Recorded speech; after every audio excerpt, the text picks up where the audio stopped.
Hello everyone, फिर से शुरुआत करते हैं मैथमेटिक्स के अंदर अपना नंबर सिस्टम के अंदर।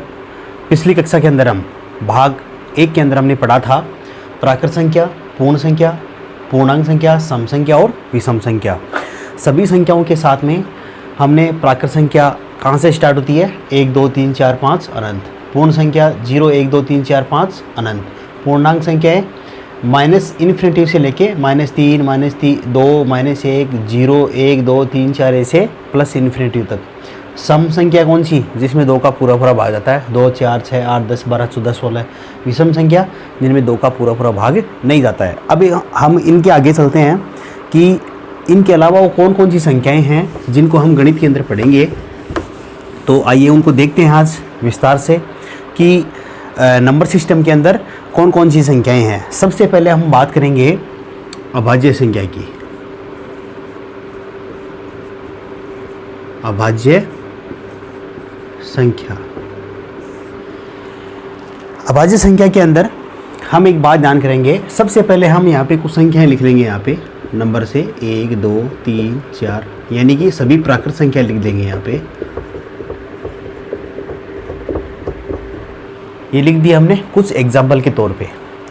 यहाँ पे 2 संख्याएं बनती है, एक तो अभाज्य संख्या और एक भाज्य संख्या।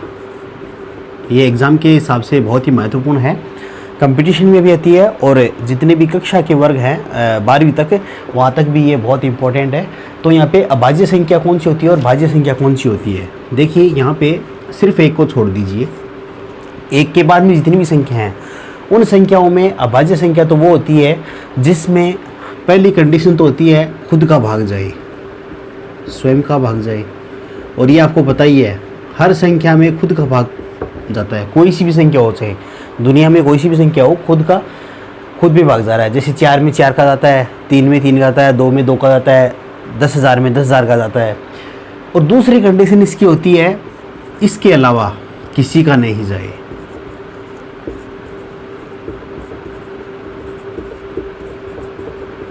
तो वो कौन सी कहलाती है, अभाज्य संख्या। अभाज्य देखो नाम से जाहिर हो रहा है, अभाज्य, वो उसमें उसका विभाजन नहीं किया जा सकता है, किसी दूसरे का भाग नहीं जाता है, खुद का चले जाओ चाहे वो तो जाएगा।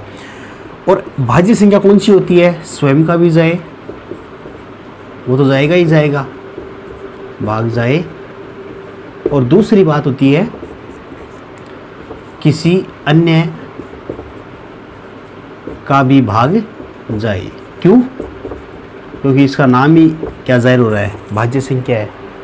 तो यहाँ पे हम खुद छांटेंगे, एक को छोड़ देंगे, उसके अलावा अभाज्य संख्या यहाँ पे कौन सी हो जाएगी, अभाज्य संख्या 2। उसके बाद में कौन सी हो जाएगी, 3।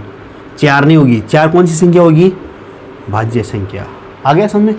उसके बाद में बात करते हैं 5, ये हो जाएगी अभाज्य संख्या। उसके बाद में 6 हो जाएगी भाज्य संख्या। उसके बाद में 7 कौन सी हो जाएगी, अभाज्य संख्या। उसके बाद में 8 और 9 क्या रहेगी, भाज्य संख्या। इनको समझेंगे अभी अपन। 10 फिर 11 क्या हो जाएगी, अभाज्य संख्या। और यहाँ पे 10 क्या हो जाएगी, भाज्य संख्या।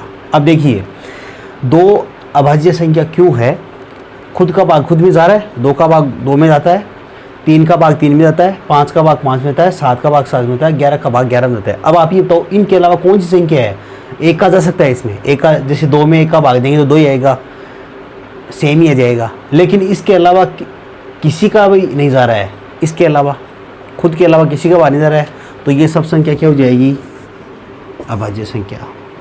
और भाज्य संख्या कौन सी होगी, जिसमें खुद का जा ही रहा है, 4 में 4 का जाता है। अब देखो 4 में 4 का भी जाता है और 2 का भी जाता है, तो ये क्या हो जाएगी, भाज्य संख्या। 6 में खुद का जा ही रहा है, 3 का भी जाता है, 2 का भी जाता है, 6 का भी जाता है। 8 में क्या होता है, 2 का भी जाता है, 4 का भी जाता है, 8 का भी जाता है। तो और 9 में क्या होता है, 3 का भी जाता है, 9 का भी जाता है, खुद का जा ही रहा है, कोई दिक्कत नहीं है। तो ये सब संख्या क्या हो जाएगी, भाज्य संख्या, और ये अभाज्य संख्या। तो इस प्रकार से यहाँ से लेके यहाँ तक कौन सी चीज़, तो हम एक क्वेश्चन बना सकते हैं कि ये एग्जाम में भी आता है कि सबसे छोटी अभाज्य संख्या कौन सी होती है, 2। सबसे छोटी भाज्य संख्या 4। ठीक है। और दोनों ही देखो, दोनों ही सम संख्या होती है, ये आप ध्यान देख लो इसमें। तो ये हो जाएगी अभाज्य और भाज्य। यहाँ पे अभाज्य का मतलब क्या होता है, इनके टुकड़े नहीं किए जा सकते हैं गुणन के रूप में, और इसके गुणन के रूप में टुकड़े कर सकते हैं। जैसे 4 का गुणन के रूप में टुकड़ा कर सकते हैं, क्या रहेगा 2 × 2।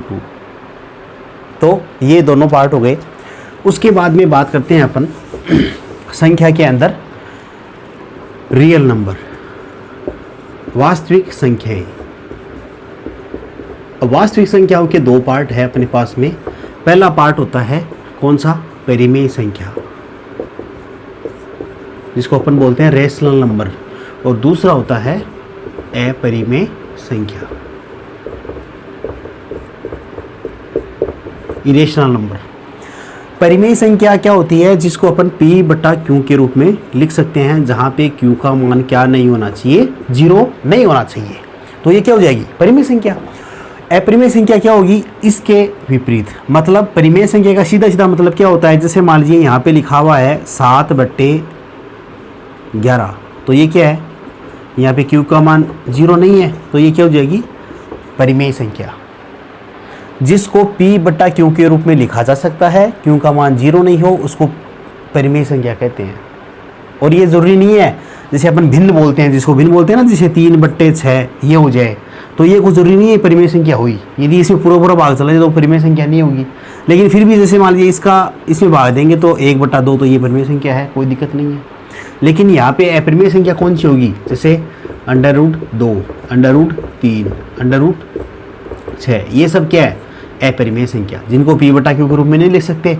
लेकिन इसका Q का मान 0 भी नहीं है, तो ये जो इसकी कंडीशन है ना, ये इसको फॉलो नहीं करेगी, तो ये क्या कहलाएगी अपरिमेय संख्या। क्यों, क्योंकि यहाँ पे इसका मान 1.414 ऐसे अनंत तक आता रहता है। मतलब अपरिमित रूप से जो बढ़ती है संख्याएं वो अपरिमेय संख्या, जो परिमित होता है इनका एक फिक्स मान कुछ ना कुछ होगा, तो ये परिमेय संख्या हो जाएगी। तो ये रियल नंबर के 2 पार्ट थे, जिसमें हमने आज पढ़ा भाज्य संख्या, अभाज्य संख्या, परिमेय संख्या और अपरिमेय संख्या। तो इस प्रकार से ये संख्याओं का ये पार्ट था। फर्स्ट ऑफ ऑल हमने पढ़ा था प्राकृत संख्या, पूर्ण संख्या, पूर्णांक संख्या, सम, विषम, परिमेय, अपरिमेय, भाज्य, अभाज्य संख्या। इस प्रकार से अपन बहुत सारे क्वेश्चन इसमें आगे आएंगे, हम उनको आगे की क्लासों के अंदर हल करेंगे कि वो क्वेश्चन कौन कौन से थे। तो यहाँ तक हमने परिमेय संख्या, अपरिमेय संख्या इनको हमने पढ़ा, और उसके साथ में हमने पढ़ा भाज्य और अभाज्य संख्या। ये वीडियो बहुत शॉर्ट थी, ताकि हम धीरे धीरे आगे की कक्षाओं में बढ़ेंगे, अच्छे से हम आगे इसको काम को करेंगे। तो आज के लिए इतना ही। इस चैनल को सब्सक्राइब करें, लाइक शेयर करें, और वीडियो को सभी जो भी ज्ञानवर्धन करना चाहते हैं मैथ्स के बारे में, उन सभी को आप शेयर करें, ताकि ज़्यादा से ज़्यादा इसका फ़ायदा मिल सके। जय हिंद, जय भारत।